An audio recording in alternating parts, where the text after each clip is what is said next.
Sejam bem-vindos ao Pode Indagar, um podcast da Indago. O nosso objetivo com esse podcast é compartilhar a nossa experiência, as nossas rotinas. Teria me ajudado muito ter conhecido canais como esse no início da minha trajetória profissional, então a gente não vai só se limitar a falar aqui de temas técnicos, mas falar também de questões relacionadas às profissões industriais, né? Falar um pouco dos desafios, de alguns caminhos de possibilidades, algumas oportunidades da indústria, o que o mercado industrial, de forma geral, tem buscado nos profissionais. Isso também serve para o próprio profissional entender linhas de especialização, até alguma coisa do ponto de vista comportamental também. E nesse primeiro episódio, a gente vai ter um papo com o Thiago Belo, engenheiro eletricista aqui da Indago, que hoje está envolvido em um contrato estratégico, um grande cliente nosso. E o Thiago falou um pouco da trajetória profissional dele em si, né, como ele começou, como ele fez a primeira escolha. Ele é técnico também, além de engenheiro eletricista, ele é técnico em eletrotécnica. Então ele compartilha um pouco de como é que foi a escolha por esse curso, a escolha da instituição de ensino onde ele foi fazer o curso, dentro do curso o que despertou para ele o interesse em atuar nessa área da indústria, né, que é a área de manutenção elétrica, depois das experiências dele na engenharia e, por fim, não menos importante, as diversas vivências profissionais que ele teve aí ao longo da sua trajetória, desde um eletricista de campo até se tornar hoje um engenheiro de confiabilidade. Sejam bem-vindos a mais um episódio do Pode Indagar. Hoje a gente vai bater um papo com o Thiago. O Thiago é engenheiro eletricista aqui na empresa e uma larga experiência na área de manutenção. Ele já trabalhou tanto como técnico em elétrica como engenheiro, já trabalhou nas rotinas de manutenção e hoje ele atua em atividades mais relacionadas à engenharia de manutenção e confiabilidade. A ideia desse bate-papo é o Thiago compartilhar um pouco com a gente aqui as vivências dele, as experiências nas atividades do dia a dia dele. Thiago, antes da gente começar o bate-papo, fala um pouco pra gente quem é você. Beleza. Então, quando a gente vai falar da gente, a área profissional influencia muito, né, na vida da gente. Sim. Influencia quase que tudo. Então, aí eu vou começar pela minha formação. Eu sou formado em técnica em eletrotécnica, formei em 2011, iniciei em 2007. E fiz o curso aqui no estado do Espírito Santo, curso integrado com ensino médio, curso técnico integrado. Por que eu fiz esse curso? Porque eu estudava na escola particular, precisava migrar por conta do custo. Então, nessa época do ensino médio, todo mundo tem esse problema, né? Para onde eu vou, o que eu vou fazer e tal. E a gente está num estado muito industrial, né? Acaba que esse caminho da formação técnica é muito estimulado até pelos pais, né? Exatamente, que foi o meu caso. Sim. Aí migrei para cursos preparatórios para tentar entrar na escola técnica. Entrei na segunda tentativa e fiz eletrotécnica. Não queria fazer mecânica na época. Mas aí ainda bem que não tinha, porque era uma área que eu hoje percebo que foi melhor para mim. Sim. E aí fiz eletrotécnica, me formei em 2011, aí comecei a estagiar, inclusive onde meu pai trabalhava, né? Daí a influência. Aí depois que eu terminei o técnico, o estágio, fiquei um ano sem contato com a área industrial e iniciei na área alimentícia. Indústria alimentícia como eletricista de manutenção. O que um eletricista de manutenção faz no dia a dia, assim, para as pessoas aqui entenderem o que é a rotina? Tem muita gente que está ouvindo a gente aqui, Thiago, que pode ser influenciada a fazer o curso técnico. É verdade. É interessante a pessoa saber um pouco o que um eletricista faz. Certo. Então, o eletricista de manutenção, ele é totalmente execução de atividades em campo. Então, primeiro, o que o eletricista de manutenção faz? Ele se expõe muito a risco, é bom falar porque é fato isso, quem está lá na área tem um risco alto e toda empresa sempre tem ações para mitigar isso, né, e você trabalhar de forma segura. Mas o que ele faz de fato na área? Primeiro, você tem que atender atividades que a gente de manutenção, talvez quem está ouvindo não tem muito a vivência, mas você tem sempre aquela divisão, né? Atividades corretivas e preventivas. Se for fazer uma analogia, de repente, com manutenção do carro ou de alguma coisa de casa, manutenção preventiva é aquilo que você programa, que você já tem um detalhamento que vai fazer e um planejamento, e corretivo é o que acontece inesperadamente e você tem que atuar. o eletricista ele atua muito nessas duas frentes. Então, primeiramente, ele tem que entender do processo de onde ele está trabalhando, e através disso ele vai ser solicitado através de operação, de manutenção, enfim, qualquer área, para ele ter que atuar, ele ter que chegar e resolver um problema. E aí, todo mundo que passar por essa área, seja eletricista, seja mecânico, que seja execução, ele vai ser sempre cobrado pelo tempo. Sim. Aí mais à frente você vai perceber que hoje a gente está na engenharia, você vê que tem tudo a ver com vários indicadores que a gente imagina, né? Sim. Só que na cabeça do eletricista, ele está sendo pressionado ali a fazer no menor tempo. Fazendo o menor tempo. Sem retrabalho. Nessa idade você já tem uma noção de retrabalho, assim, falar, cara, eu tenho que fazer bem feito para que ninguém tenha que fazer de novo? Cara, então, você perguntou né? Eu tinha. E Sim. Quem me ensinou na época, isso muda muito, né? A sua história, me ensinou que eu tinha que ter. Então eu sempre tive. Só que conheço histórias de muitas pessoas que não tinham. Sim. Que entendiam, inclusive, que essa pressa era um simples desejo do patrão, do chefe. E não é, a gente vê que tem toda uma estratégia por trás. Inclusive tem aquele ditado que a gente usa, né? Diga como você vai me medir, que eu me comportarei de acordo. Exatamente. Se você vai me medir pelo tempo, eu vou me comportar por tempo. Mas a qualidade não ficou boa. Não interessa, você está preocupado que eu faça rápido. Isso aí. Então, é isso, né? Às vezes, se ninguém disser para um profissional jovem, você está falando, você tinha quantos anos nessa época? 19 Imagina, se você não falar para uma pessoa de 19 anos que não basta fazer rápido, vai ter que fazer rápido, com segurança e com qualidade para não ter retrabalho, ela não vai chegar nessa conclusão sozinha. Vai começar a vida profissional ali agora. E daí a importância, né, de você ter contato com pessoas que te guiam bem ali. E foi o que aconteceu comigo na indústria alimentícia. E aí as atividades que a gente fazia basicamente eram essas. Aí eu ia linkar com o curso, né? O que você faz na área que tem a ver com o curso? Será que o que você faz, realmente você consegue aprender tudo? Mesmo participando de uma escola técnica do nível que eu participei, que era muito alta, tem assuntos que não. Principalmente você poder manusear ferramentas. A gente manuseia muito pouco no curso técnico. E faz sentido até. Vai ensinar o cara a manusear uma ferramenta dentro do curso técnico? Que ferramenta que a gente está falando? Alicate de corte, alicate diagonal, saber nome de ferramentas. Todas as chaves, chave fenda, chave cruzada. Você vai usar isso daí. No curso técnico, pelo menos no que eu fiz, eu terminei o curso com introdução ao cálculo. Quando você chega na área, o cara vai te cobrar para você fazer uma emenda de qualidade. Você aprende teoria de emendas, mas a teoria de emendas na hora é diferente. E isso tudo te expõe ao risco, a um serviço mal feito, enfim. Então, isso é um fato que te afasta um pouco do curso, né? Porém, na contramão do que eu disse, tem coisas também que você vê um link direto, principalmente teoria de circuitos elétricos. Se você não domina, lá você se embola totalmente. Porque você dominar um circuito elétrico impresso é muito diferente de você abrir um painel, ele está todo fora do padrão. Como é que você interpreta aquilo? Como é que você faz uma medição segura? E você comentou que você teve uma formação de alta qualidade. E aí logo depois você disse que tem atividades na área, você percebia que a sua boa formação era importante para uma boa execução. Sim. O que você acha das formações que estão acontecendo hoje? A qualidade da mão de obra que está sendo formada. Então, eu formei em 2011 no técnico. Em 2019, acho que na engenharia. 2019. Sim. Então, teve uma distância longa, né, do técnico para a engenharia. Então, eu posso falar da formação de hoje em relação ao que eu formei mais agora, né? Que eu tenho mais contato. O perfil da instituição que eu formei na engenharia é muito diferente do técnico. Então, isso já muda muito, né? A qualidade do ensino. Sim. Porém, hoje em dia eu vejo que tem um apelo muito grande para o ensino virtual, né? Eu sempre comparo por essa diferença, assim, né? Porque lá no meu curso técnico não tinha, né? Mas não tinha porque acho que por conta do momento mesmo, não precisava. Isso ainda não era uma... não era uma necessidade. O virtual, ele tá aí para atender a quantidade de pessoas que tem que formar, né? Que ele acaba universalizando mais o acesso, né? E tem a questão da pandemia, que foi uma forma da gente se adaptar, né? E hoje é uma realidade. Aí vem a questão, e a qualidade do ensino? Você acha que melhorou ou piorou? Se eu for comparar o meu curso superior, acho que piorou.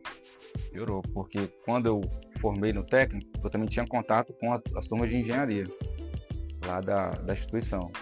E era diferente, né? O método, não sei se o método, né? Era diferente a abordagem da engenharia. E da da minha formação que eu tive da engenharia, a turma inteira, cara, assim, algumas pessoas, a gente via que no final do curso não tinha uma bagagem técnica tão grande assim, né? E eu tive por conta, principalmente do contato com a área, que ajuda muito, e a formação técnica, né? E o interesse, né? Que é a área que eu gosto de fazer, né? Então, sempre tive muito interesse. Estou tentando ligar os pontos aqui da sua própria fala. Pensa assim, né? As atividades industriais de quando você formou em 2007 como técnico. 2011 eu formei, entrei em como 2007. técnico. Como técnico. Elas não ficaram mais simples de 2011 para 2024. Elas foram ficando mais complexas. Na contramão disso, a mão de obra foi reduzindo de qualidade. É meio arrogante falar isso, mas é um fato. Mas é uma percepção, né? É uma falando pela percepção. Sim. E olha a incoerência que se cria. Você tem a planta industrial demandando cada vez mais da mão de obra e a mão de obra sendo formada numa qualidade cada vez menor. Sim. Eu entendo que isso está abrindo um gap entre o que o mercado precisa e o que as escolas estão entregando. Sim. Não sei se eu posso dizer isso, né? Não, você pode dizer por percepção, né? A gente por tem percepção, essa percepção. Sim. E tem um outro fator também, que é a ferramenta disponível, né? Hoje, se você for observar um curso de engenharia, ele tem muito mais ferramenta disponível para você aprender. Eu digo software para você aprender, até o recurso tecnológico, celular, computador. Em 2011 isso era complexo, assim, para você ter. Sim, quando eu aprendi automação em 2011, no curso técnico, teve uma disciplina, que foi a disciplina que eu mais me interessei, era computador compartilhado. Por exemplo, hoje você vê que a realidade já não é essa. Cada um tem seu notebook próprio, isso facilita, né? Porém, não reflete no resultado, porque você disse, aí, né? A qualidade cai, né? Por quê? É um tema, né? É um tema. Não tem, nem sei se a gente quer entrar nele agora, porque não tem tema. Mas enfim, deixando você terminar de falar sobre você. Então, beleza. 2011 você está formado como técnico. Começa sua vida profissional na indústria alimentícia, executando atividades como eletricista de manutenção. Para sua sorte, se é que a gente pode dizer isso, você teve um bom tutor ali para estar do seu lado, te auxiliando no início da sua carreira. Uhum. E depois você sai da Brasil Foods, para onde você vai? Tangará Foods. Tangará Foods. Aí eu saí da Tangará Foods e fui para Prysmian, que é uma indústria de petróleo e gás, né? Ela produz insumos de petróleo e gás. E aí é totalmente diferente, né, a área. Tanto a área de alimentos quanto para essa área de petróleo e gás. Até para fazer essa mudança eu tive muita dúvida. Até porque você é novo, né? Você mais tem a dúvida, né? Putz, eu vou sair dessa experiência.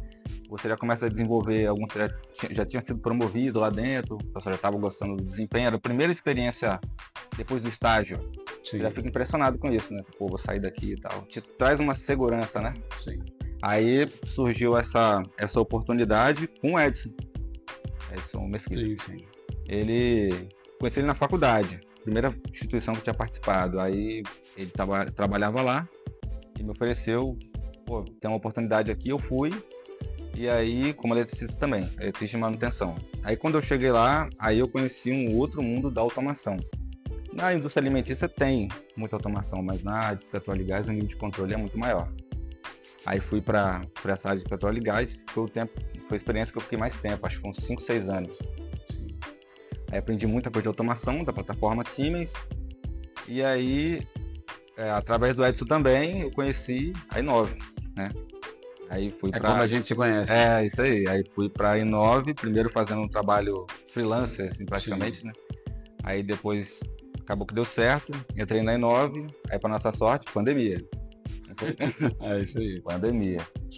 Aí pandemia pegou, ninguém sabia o que fazer naquela época, né? A gente ainda conseguiu se manter um tempo, né? Acho que um ano, não sei se foi isso. Sim. A gente já tinha os estagiários, né? Já. Anderson e o Thiago. Não, na época, quando surgiu a pandemia, você estagiário? Não. Tinha. Não, tinha, lembro. Trabalhando remotamente. Tinha. Aí foi na época que a gente teve que ficar só com um, né, estagiário, beleza. Aí fiquei um ano, e foi a primeira experiência que eu tive contato com engenharia de fato, né? Engenharia de manutenção, né? Sempre tem, quando você está na área, sempre tem contato com a engenharia de manutenção.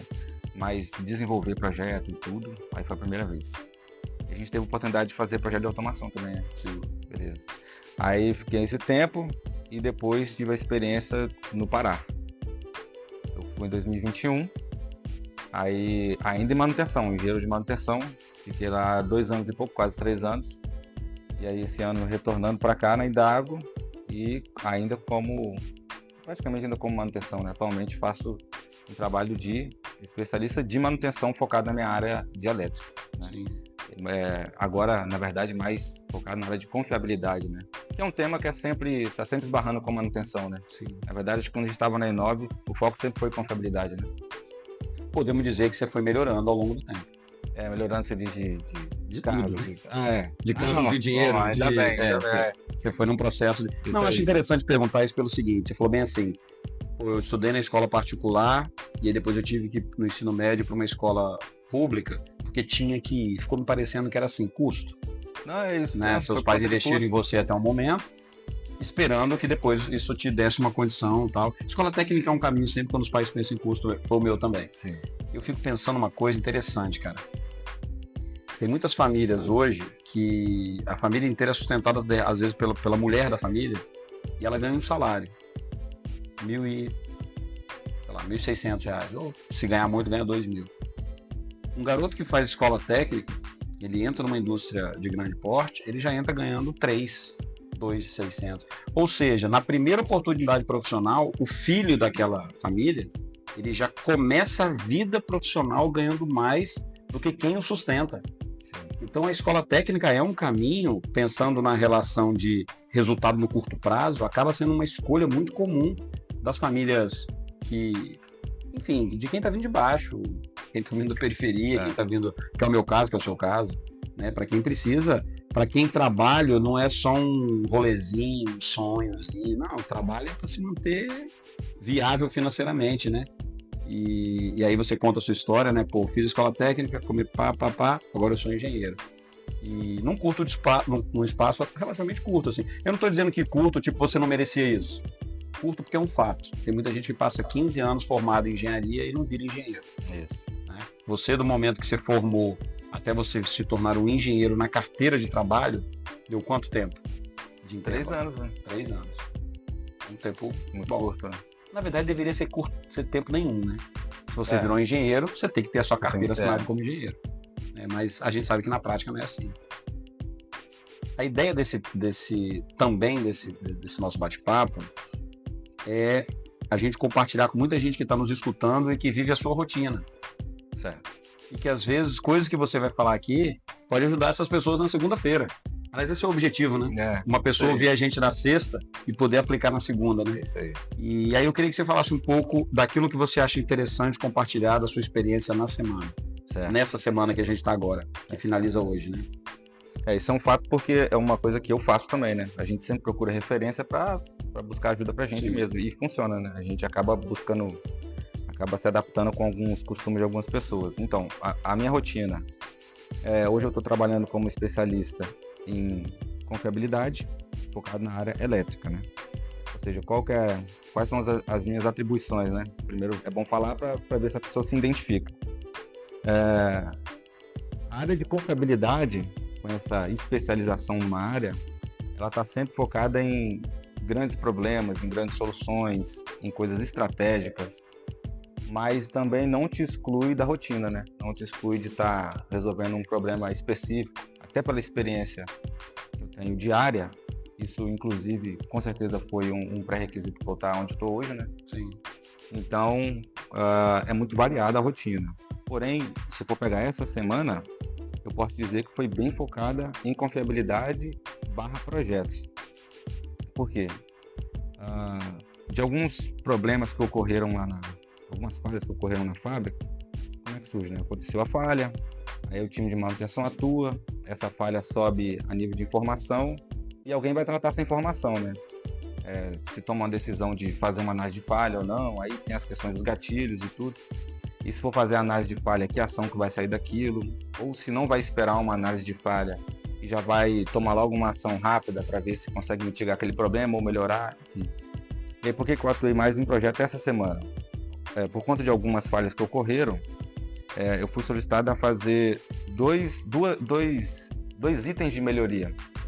Aí um deles era uma melhoria de proteção de correia e o outro era pensar em nível estratégico, como que a gente poderia abordar melhor o item preditivo de motores elétricos. Quando você pensa esses dois itens, são itens estratégicos realmente, né? Que é bem confiabilidade, né? E a área de especialista. Aí vamos falar primeiro da melhoria de proteção de correias. Quando você vai entrar numa melhoria de proteção de correias, aí qual que é a primeira... Já vou dar dica aqui, né? Vou dar a primeira... pode ser a primeira dica para quem está fazendo uma melhoria. Até porque eu sou muito cobrado por isso, porque eu mesmo que me permiti cobrar por isso. Você observar a norma, né? Por que observar a norma? Porque todo engenheiro, ele tem que ter noção, ele tem que conhecer que ele tem responsabilidade civil da profissão dele, né? Então, não é egoísmo você falar que você se basear na norma é uma forma de você primeiro se resguardar. Que tá certo, né? Sim. Porque quando você propõe uma melhoria, você tem que ver que existe um projeto que já está rodando, um projeto que já produz e que você vai modificar. Nada mais é do que isso.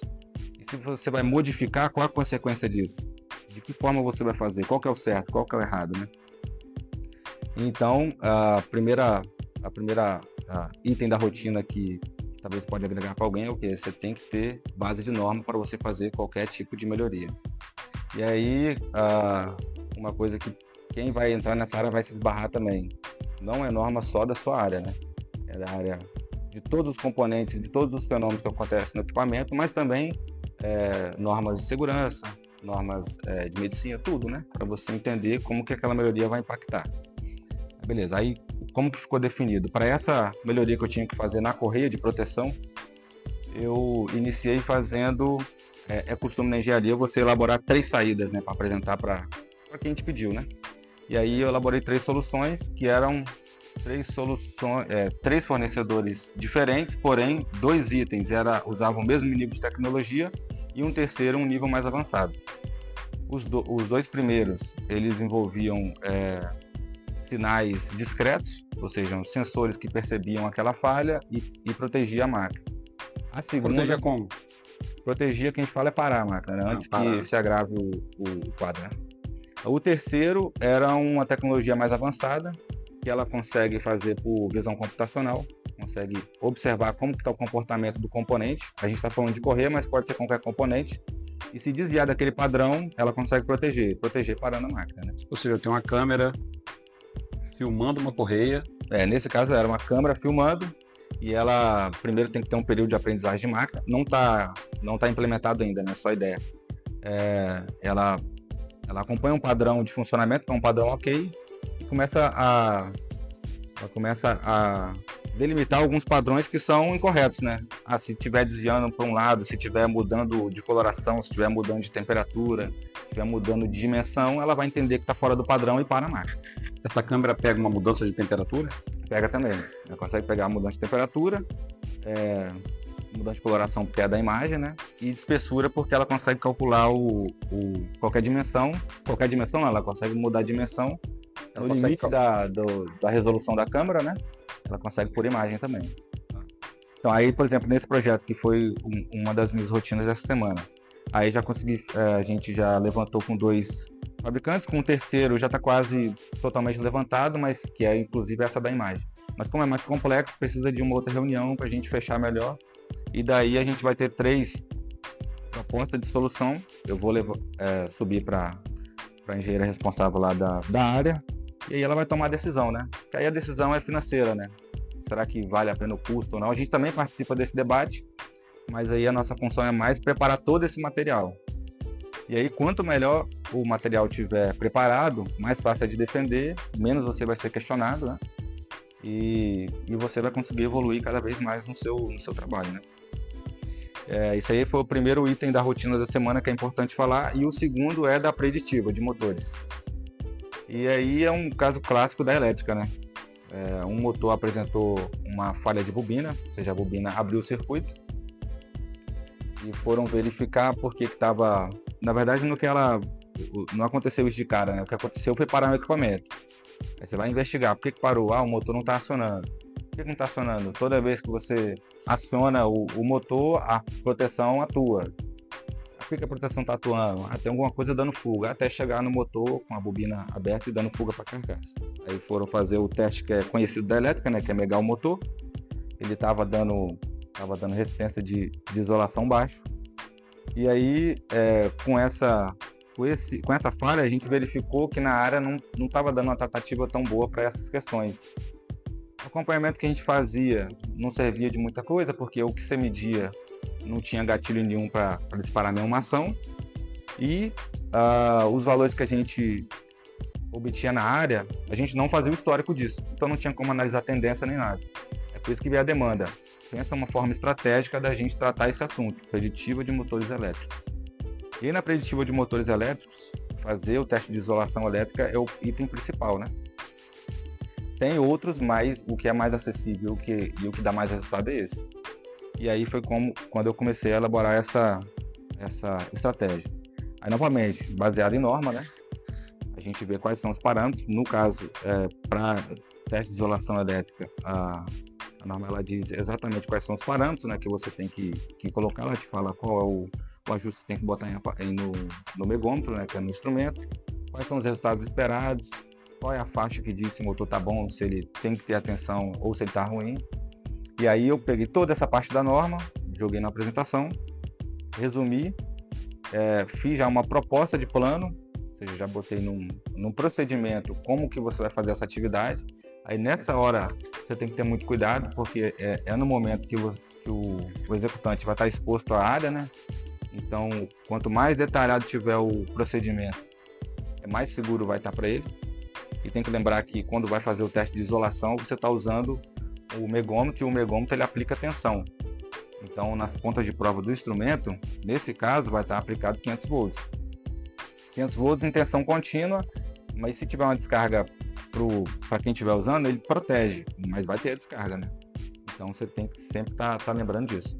Aí eu fiz a proposta do plano, já até submeti essa proposta, só que agora tem um item que a gente está querendo fazer essa medição da medida da isolação elétrica de forma online. Ou seja, enquanto o motor está girando, enquanto ele está girando não tem como fazer, você tem que aplicar tensão. Mas será que existe uma tecnologia de no momento que qualquer equipamento estiver parado, eu não consigo, com um instrumento já instalado na linha, ele aplicar a tensão, fazer esse teste e reportar para qualquer nível de automação, né, para a gente já acompanhando, porque você evita que o cara vá lá, abre o motor, fazer o teste, você acompanha de forma online, né, consegue prever. E existe cases disso já? Não, eu vi mas ele precisa que o sistema de aterramento dele seja aterramento IT. Não é o nosso aterramento lá, é aterramento por impedância, né? Eu encontrei esse que não se aplica, mas ainda estou em processo de pesquisa, né? Pode ser que encontre uma aplicação dessa. Eu nunca vi, nunca apliquei, né? Mas estou, né? Porque seria uma boa solução, né? Você falou de norma várias vezes aí hoje. Uma pessoa, um engenheiro ou uma outra pessoa que estiver ouvindo a gente, como é que o cara encontra essas normas? Então, isso é uma polêmica, né? Como é que o cara encontra? É difícil. Por exemplo, hoje eu estava encontrando a norma NBR, né? Estava atrás de uma NBR. As NBRs, quem é engenheiro e está registrado no CREA, você já pode acessar de forma gratuita, né?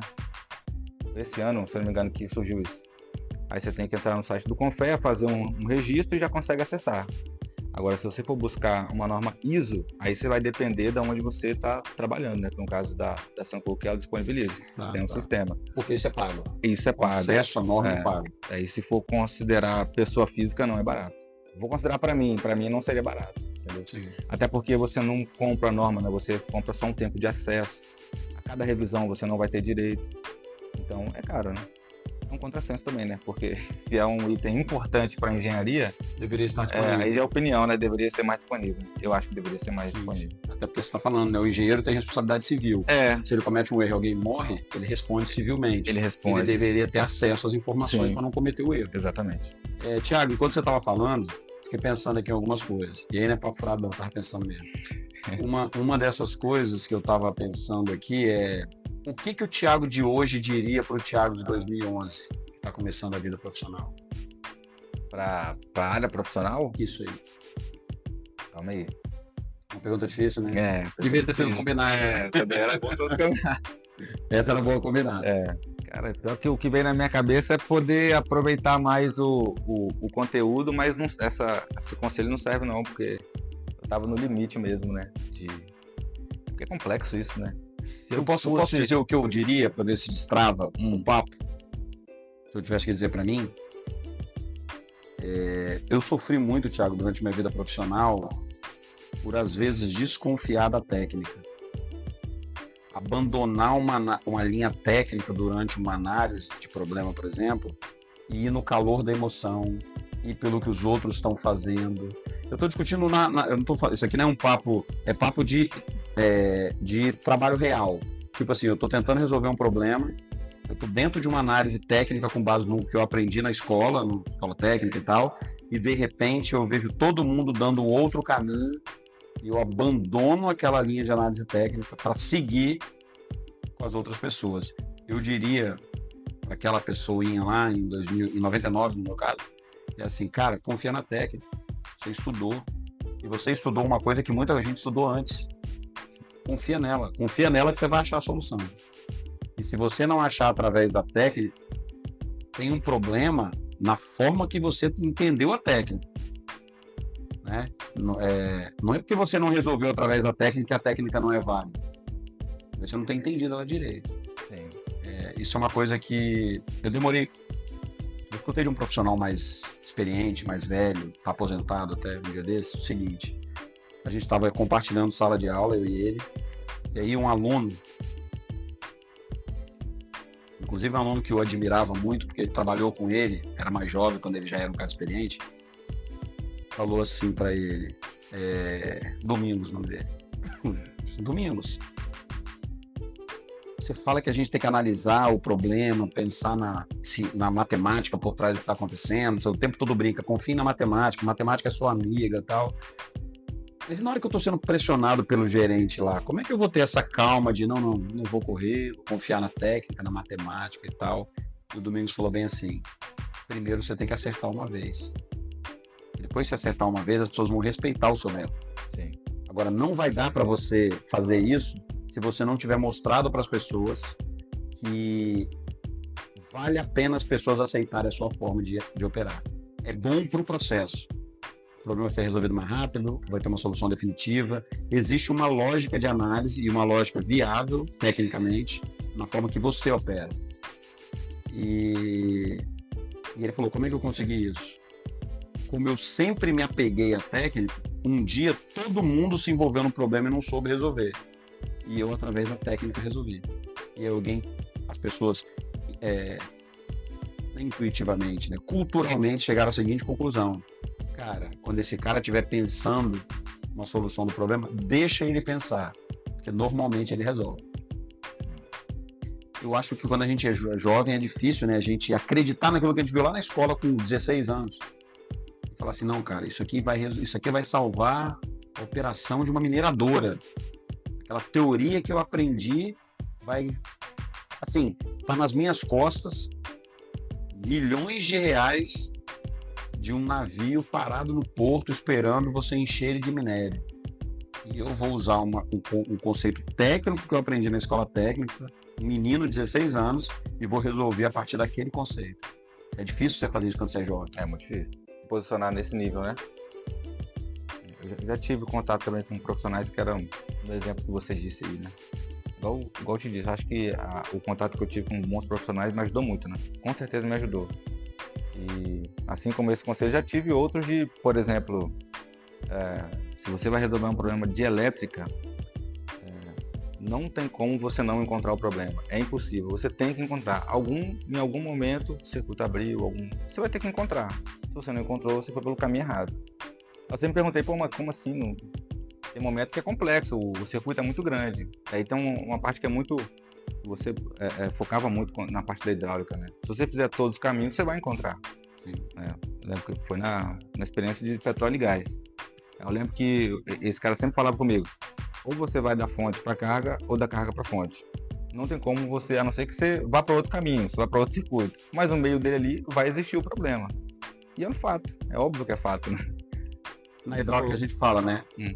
Ou está entre a bomba e o cilindro, ou entre o cilindro e a bomba. É isso. A fonte para carga, a carga para fonte, né? Não pode ter uma outra coisa acontecida. Assim, né? E é engraçado, você estava falando, eu fiquei pensando, quantas vezes eu já passei por equipe que estava tratando de uma corretiva, chegou na conclusão de que aquilo ali que estava acontecendo era quase uma mágica mesmo, assim.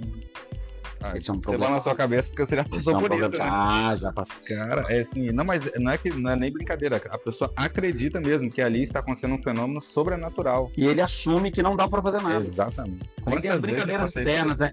Ninguém tá resolvendo, chama um padre. Não sei o que, acende uma vela. É quase dizendo assim, através do conhecimento científico não dá para resolver. Lógico que dá. E ainda é o conhecimento científico que construiu a máquina. Exatamente. Então um negócio que é muito, muito doido que o pessoal fala, ele tem exatamente essa percepção. Com o que a gente sabe, não é com o que a gente sabe, com o que existe de teoria técnica no mundo hoje, não dá para resolver aquele problema. Sendo que o equipamento foi criado através dessa técnica. Não tem como ter coisa diferente daquilo. É uma incoerência até na análise, né? Sim. Inclusive, já vi muitas pessoas narrarem fatos, por exemplo, não, aquilo ali só volta a funcionar quando desliga e liga. Não tem nada a ver com desliga e liga. Tem alguma explicação técnica, provavelmente simples, em cima daquilo ali, que ninguém quis parar para analisar. E se for um desliga e liga, tem uma explicação técnica. Tem. Se você vai descarregar um capacitor quando você desligou. Isso. Você tem um amplificador operacional que acumulou um erro, e aí quando você desliga o erro zera. Na hidráulica também. Toda vez que não consegue operar, aí o que eu faço?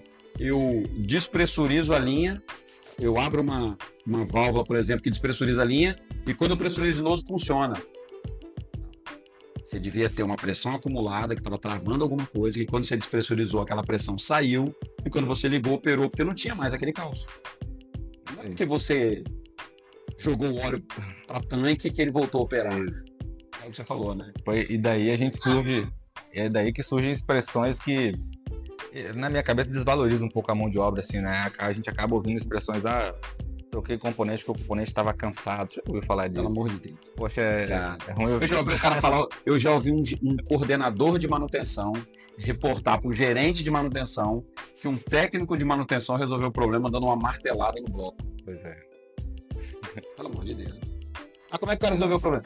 Você numa reunião alto nível, gerencial, um gerente perguntar como é que o problema foi resolvido, esperando uma resposta técnica, ele responde. Um funcionário pegou um martelo, bateu no bloco com o martelo e voltou a operar.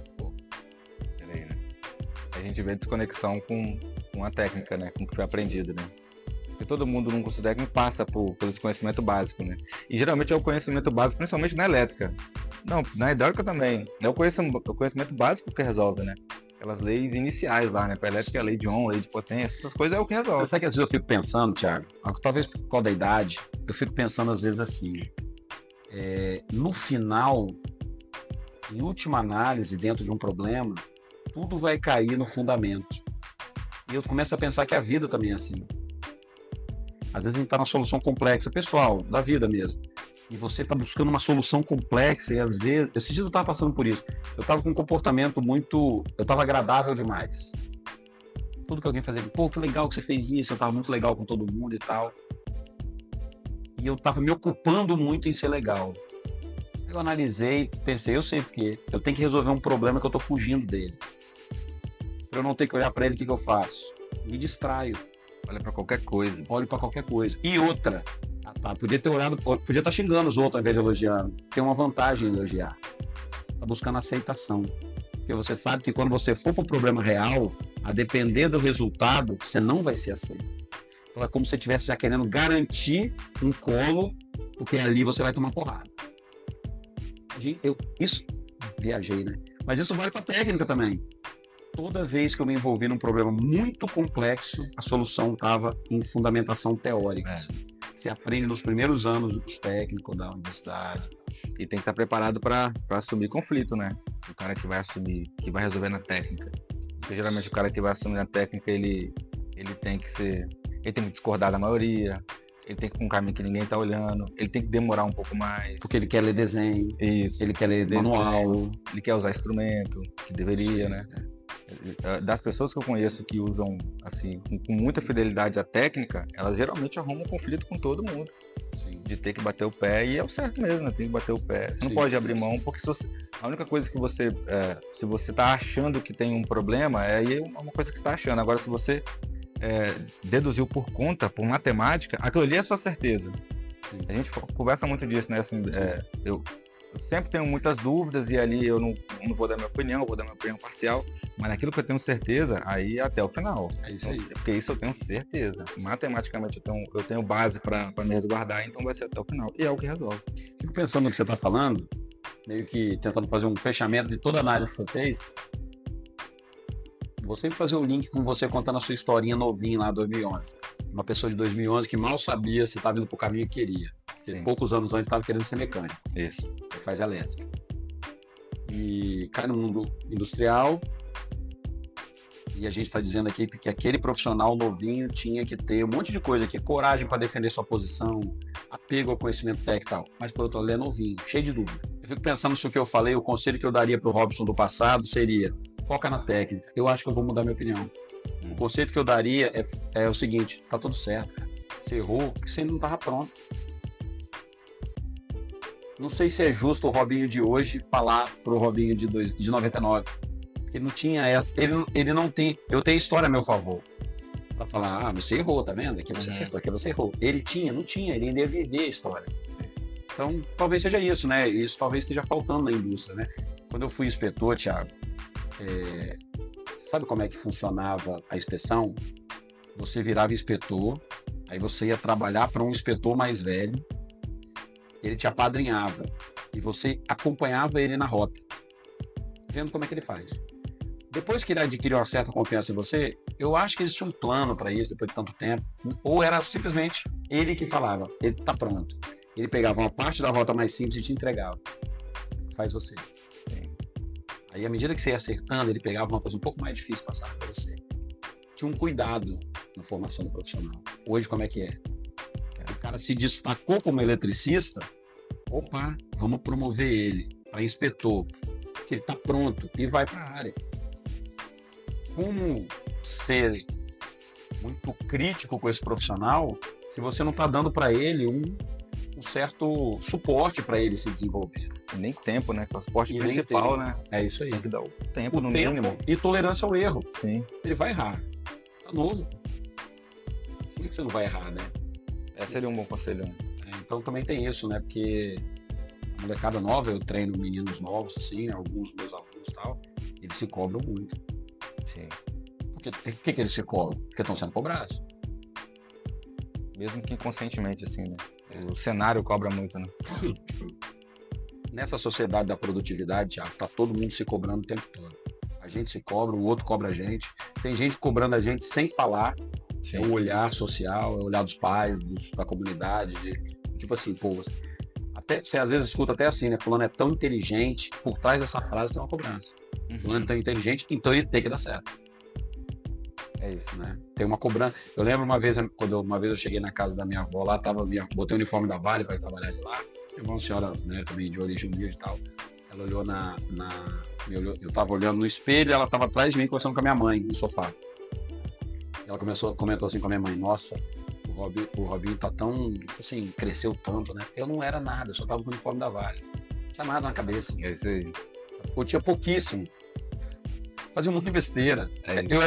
Antes eu era a pessoa que fazia besteira sem uniforme. Eu era uma pessoa que fazia besteira, as besteiras de um adolescente, com uniforme. Só isso que mudou. Mas por trás daquele olhar tinha um monte de cobrança. Com certeza. Saudável. Na lógica delas, é a cobrança do tipo assim: a gente tem que esperar dele, porque ele botou esse uniforme. Outros que vieram de onde ele vem não conseguem colocar aquele uniforme. Então essa cobrança que você falou, ela é interna, ela é de quem ama a gente mesmo, tá próximo. É isso aí. E é uma cobrança que eles não percebem que é por mal, mas ela tá ali. Então se você não entrega, você é cobrado porque tem que entregar. Se você entrega, você é cobrado porque você tem que entregar mais, porque você é bom. E nessa maluquice, a sociedade tem que ter envolvida nisso, né? Esse que é o papel do profissional que está um tempo na área igual a gente aí, de estar ajudando essa galera. E a gente acha que não, mas ajuda muito. A gente aconselha muito, né? Porque principalmente hoje em dia, a turma que está entrando agora, a gente vê que tem uma dificuldade grande, né? Talvez é o mesmo nível de dificuldade que eu tinha, só que igual eu te falei mais de 10 vezes aqui, eu tive muita ajuda, muita gente boa que me orientou, cara, e isso deu total diferença. Então a gente tem essa obrigação também, né? De que quando tiver contato com essa turma, tem que orientar, tem que explicar. Adorei a expressão que você usou, obrigação.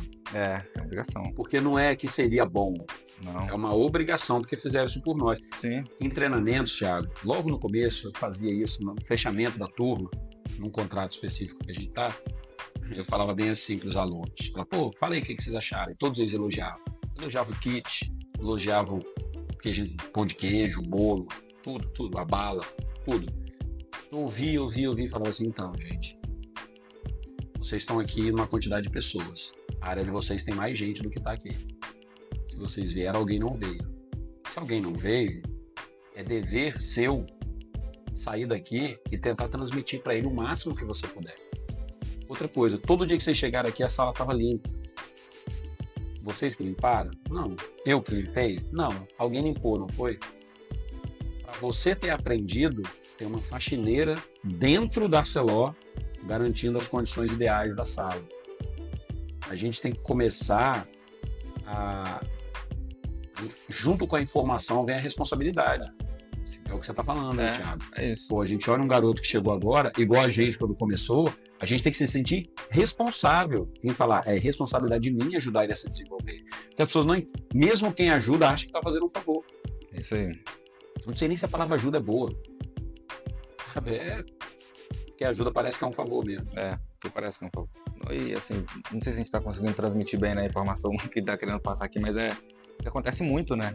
Sim. Principalmente na área da engenharia, tem uma carreira que eu acho que é a mais comum, que é sair do ensino médio, entrar para engenharia e depois trabalhar, né? Existe essa carreira. Quem pode, que é bom fazer isso. Tem muitas pessoas com esse nível de experiência na área. Cara, é uma galera que você tem que dar atenção, muito. Sim. Atenção que eu digo na rotina mesmo. O cara não tem muita percepção de segurança, tem muita percepção de responsabilidade, não tem percepção de impacto de por exemplo, de potência de qualquer acidente, né? Quando ele olha dá um exemplo bobo aqui, uma linha de média tensão próxima, assim, ele não sabe o calor específico de uma explosão daquela ali. Ele não tem noção. Eu tenho porque eu já vi acontecer, entendeu? Então eu tenho a obrigação de avisar, cara, aquilo ali traz isso para sua vida, sabe? Esse tipo de conselho que eu sempre foco muito nessa parte de segurança, porque é aquele negócio que a gente estava conversando, né? Primeiro ponto, você tem que estar vivo, né? Então, se você não tiver, acabou, né? Não tem história nenhuma mais. Não dá ninguém. Não tem, né? Então, esse é um conselho que a gente tem que sempre dar, até porque quando eu estava na graduação, um negócio que eu sempre conto para todo mundo. Eu tive um colega meu que ele trabalhava aqui no estado, né? Trabalhava na Vale. Ele sofreu um acidente grave e não conseguiu trilhar o que ele estava trilhando junto com a gente. Não conseguiu ser engenheiro. Ficou pelo caminho, né? Então, teve um acidente de 6.000 volts, né? 6 kV. Eu não tenho ideia o que é isso. É muita coisa. É muita coisa. Só de alerta. Coisa, Nossa, a alimentação da nossa casa, por exemplo, no máximo 220. A alimentação da rua lá, que você for ver o que alimenta todo mundo, é 11.000, né? Imagina, metade daquilo ali, que alimenta quase um bairro inteiro, não vai descarregar nenhuma pessoa, né? Falando de nível de tensão, mas claro que tem o estudo de potência disso, né? Sim. Mas imagina ele tomar uma descarga de 6.000 volts, perder 98% da pele do corpo. Essa cara que todo mundo faz, mas é isso aí que acontece, não é brincadeira, né? Aí tipo assim, quando aconteceu... alguém próximo, né? Difícil, né? Aí quando aconteceu, a mulher dele tava grávida, aí na sala lá, até a oração pro cara teve. Imagina. Tem uma coisa bonita aqui que ninguém vai poder ver no podcast, o seu olho enxerga lá. Isso aí. Não, mas isso é responsabilidade. Isso explica o que você mesmo falou. Você se sente tão responsável que você sensibilizou com a história. Não é... E tipo assim, porque quando você tá na área, a pessoa, ela não percebe, ela olha e fala assim, mas... Sim. Não, só vou fazer um bloqueio. Eu falo assim, não, cara, se você fizer o bloqueio errado, você vai morrer, você não vai estar aqui amanhã. Não sei se a pessoa percebe isso, mas eu percebo. Na hidráulica também tem muito isso. Na hidráulica, então... Eu me assusto muito, eu brinco às vezes internamente e falo, cara, eu fico horrorizado com a quantidade de besteiras que eu vejo as pessoas fazendo na área quando eu vou na área. E tem muito a ver com o que você falou, Thiago, uma falta de percepção de risco. Sim. E talvez é o que você falou, tá faltando alguém para conduzir. E aquele negócio assim, pra ajudar, né? Ou será que isso aí é responsabilidade da formação, do professor lá? Também. Mas é diferente quando o cara tá na área. Você passar a percepção de risco na área é diferente do que na sala de aula, né? Muito diferente. Sim. Da área da mecânica, por exemplo, tive pessoas que me orientaram muito em relação a riscos da mecânica. Por exemplo, da hidráulica, né? Sim. Na área de petróleo e gás também, né? Um mecânico Valmir explicava muito sobre isso. E falava de assuntos que depois você tocava de forma mais técnica, né? Mas ele já tinha essa percepção. Sim. Era tido como chato, né? Pô, o cara é chato. Não é que é chato, não. Porque ele tinha noção que... ele conhece o risco. Então eu não posso voltar amanhã para casa, né? Dependendo do que eu me expor aqui. Tem aí compartilhando um pouco também de uma experiência pessoal, você está falando o tempo todo aí da rotina de campo, né? Eu tenho uma rotina hoje muito vinculada à sala de aula, né? E o problema da sala de aula é que você tem um tempo. Porque na rotina você tem todo dia para ir falando. Na sala de aula você tem um tempo para falar. E às vezes acontece comigo hoje. Eu vou usar a palavra sofrer porque eu sofro mesmo. Muito porque eu tô falando uma coisa que no começo parece banal, mas à medida que eu vou desenvolver aquele tema, eu sei que eu vou chegar numa coisa que é muito importante. E como é que você faz para garantir que as pessoas acreditem nisso e se mantenham conectadas no que você está falando? Aí é sofrência mesmo. Isso você sofre mesmo. Aí é sofrência. Porque o outro caminho é ele tentar sozinho se machucar. Machucar, ou não conseguir resolver, ou demorar tempo demais, enfim, tudo aquilo que a gente discutiu. Essa sofrência não é só na sala de aula, não. Acontece na área quando você quer transmitir, acontece muito comigo. Muitas dessas informações que eu disse aqui que tento passar, a maioria a galera não capta, não absorve, não. E a gente sofre exatamente desse jeito. Na nossa cabeça fala assim, cara, esse cara parece precisa saber como que eu vou transmitir? Também não é culpa dele, talvez a forma que eu tô falando não tá interessante pro cara se apegar nessa... Mas é tão grave o assunto que a gente sofre, né? Exatamente isso. Sofre. Bom, a gente está se encaminhando agora aqui para o final desse bate-papo e eu quero fazer esse encerramento, Thiago, de novo conectando duas pontas da conversa, né? A conversa inicial que era na formação da mão de obra atual, você tem mais recursos disponíveis, né? Você falou de tecnologia, notebook, celular, acesso à internet, tal, todo mundo tem aquilo ali o tempo todo. Então você tem hoje essa questão da inteligência artificial. Esse site que você digita uma pergunta e a resposta vem pronta. Eu sou da geração que lia manual, né? Então não vi isso acontecer. É o que você falou, antes não tinha esse recurso, agora tem. Eu não vou direcionar muito a resposta para a sua pergunta, não. O que você acha disso? O que você acha disso no sentido... Não estou pedindo para você criticar a tecnologia. Estou pedindo para você criticar ou dar a sua opinião sobre essas inteligências artificiais como um método de aquisição de conhecimento. Sim. Não, primeiro é engraçado você usar a palavra criticar, né? A gente tem meio medo de usar a palavra criticar, né? Como se fosse ruim. Eu tenho... E pior que eu tenho usado muito, eu só comentei porque eu tenho usado muito na minha rotina, usando a própria palavra criticar, mandando e-mail, gostaria que você criticasse, o pessoal estranha. Como assim você vai criticar? Esse cara que você olha com olhar crítico mesmo, verdade. Esses dias eu escutei de uma pessoa, só fazendo um parênteses rápido, ele me explicou o conceito de crítica na visão da filosofia. Criticar é pegar uma parte de um tema que lhe interessa, só isso. Oi. Alguém te conta uma história enorme, você pegar um pedaço que te interessa e analisar aquele pedaço. Isso é crítica. Pois é, então falando da tecnologia. Primeiro, começar falando sobre informação, né? Tudo que a gente disse aqui está relacionado com você ter acesso à informação, você processar essa informação e utilizar de qualquer forma, né? Hoje a gente sobrevive através disso, né? Da informação. Sim. E na minha formação de engenharia, além da ajuda que eu tive na área, eu sempre tive muita ajuda, sempre tive muito contato com professores, sempre muito próximo de professores, uma área que eu gosto muito. E também por conta da família, né? Ter familiar que é professor e tudo mais. E aí, família, né? Noiva professora, irmã professora.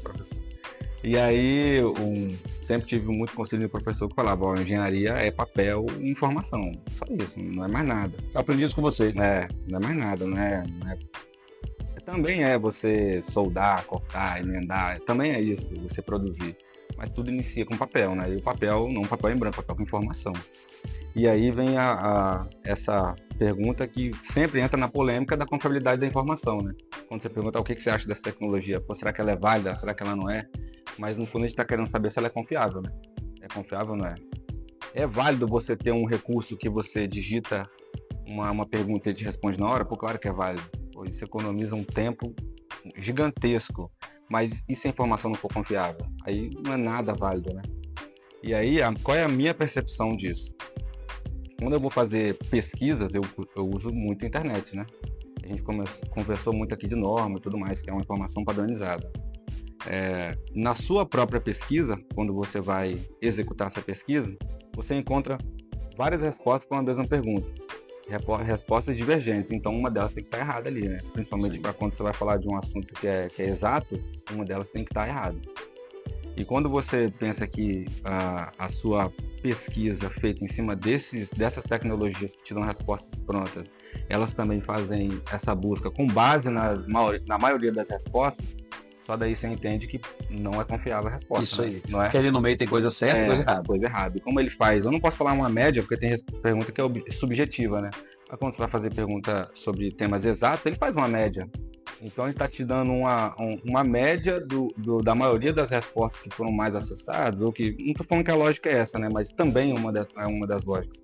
Então você com certeza pode esbarrar em uma resposta errada. Aí se a gente for entrar na área de que você tem responsabilidade civil em cima disso, é claro que não se deve se basear em cima disso, né? Você fazer uma primeira pesquisa para depois criticar a resposta dele, da tecnologia, é uma saída, mas também não aconselharia não. Acho que sempre é bom partir do que já tá posto, ler, de preferência imprimir, rabiscar para ter mais contato com a informação. Você falou uma coisa aí, né? Ele